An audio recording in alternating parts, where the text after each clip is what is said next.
Olá! Hoje a gente vai analisar uma questão bem complexa, né? Aquele ponto onde política, justiça e opinião pública se encontram. Vamos focar em falas recentes do governador Tarcísio de Freitas, aqui de São Paulo, e também do ex-presidente americano, o Donald Trump. Tudo isso girando em torno da situação do ex-presidente Jair Bolsonaro na justiça. A nossa conversa parte de um material que a gente leu chamado Tarcísio e Trump em defesa de Bolsonaro, voto popular acima da justiça. O objetivo aqui é, assim, tentar entender melhor a visão do Tarcísio sobre esse papel do judiciário contra o voto popular, sabe? E também esse apoio que o Trump deu. E o que isso tudo significa politicamente, segundo essa análise. Bom, vamos tentar desembrulhar isso. Então, para começar, o ponto principal do Tarcísio, pelo que o material indica, é a crença dele de que o destino político do Bolsonaro, que, bom, está sendo investigado no STF por aquelas acusações de tentativa de golpe, né? Pelo judiciário. Não, deveria ser decidido pelo povo brasileiro, lá na urna. Ele bate muito na tecla da soberania do voto, né? Exato. E é aí que mora, digamos, uma tensão fundamental, né? Porque, de um lado, a gente tem a soberania popular, que é tipo a base da democracia. Mas, do outro lado, tem o papel constitucional do judiciário, que é investigar e, se for o caso, responsabilizar qualquer um, inclusive políticos, por atos contra a lei. A fala do Tarcísio, ainda mais nesse contexto da investigação no Supremo, parece que coloca esses dois pilares um contra o outro, sabe? E a fonte até levanta uma questão interessante. Será que essa defesa do voto popular é um princípio mesmo? Ou talvez uma estratégia política para lidar com a justiça nesse clima polarizado? Fica a dúvida, né? É uma boa pergunta.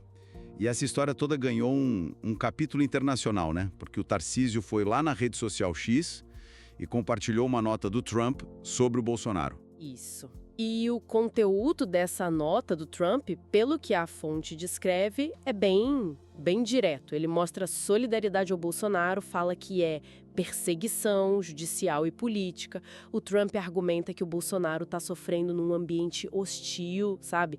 Com decisões da justiça que seriam, tipo, ideológicas para tentar calar ele. E ele usa até a expressão caça às bruxas, né? Aquela que ele mesmo usa bastante para falar das investigações contra ele lá nos Estados Unidos. Entendi. Então, ao compartilhar isso, o Tarcísio não está só mostrando apoio, né? Pelo que a análise sugere, ele está meio que endossando essa visão do Trump.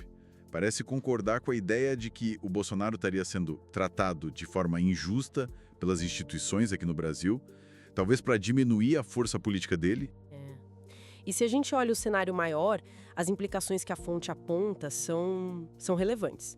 Primeiro, isso sinaliza um alinhamento talvez crescente da direita conservadora em nível internacional. Segundo, reforça aquela narrativa de que o processo contra o Bolsonaro seria seletivo, com um viés político, sabe?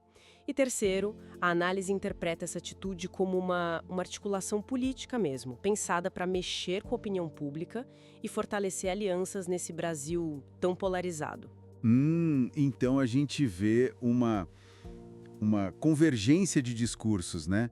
E uma estratégia política por trás que usa a crítica ao judiciário como peça nesse jogo, tanto aqui quanto lá fora. Sim, exatamente.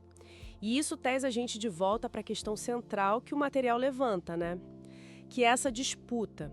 Quem tem a legitimidade final para julgar a conduta de um líder político? É o sistema judiciário, com todo o seu processo formal, ou é o eleitorado pelo voto? Principalmente quando o país está tão dividido e as pessoas questionam as próprias instituições. É complicado. É verdade. A fonte detalha bem essa defesa do Bolsonaro e as críticas que fazem ao judiciário. Fica aqui, então, um ponto para a gente pensar depois, né? Derivado de tudo isso que a gente conversou. Como será que a percepção que as pessoas têm sobre a imparcialidade das instituições, tipo o judiciário, pode acabar moldando essa briga toda sobre quem tem a palavra final para julgar figuras públicas? Se é a urna ou se é o tribunal? Fica aí a reflexão.